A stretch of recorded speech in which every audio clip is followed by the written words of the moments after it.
Hello guys, I hope you are doing well. Today we will talk about how to fix or how to solve the problem of restricted accounts on the application of Pokémon Go.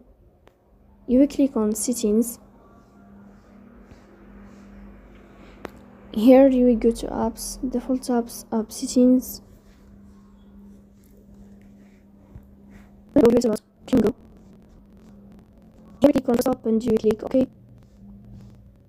Then you will enter to the window of storage. Here you will click on clear cache. Then we go to Play Store and you will update your app. So please don't forget to support us by like and subscribe.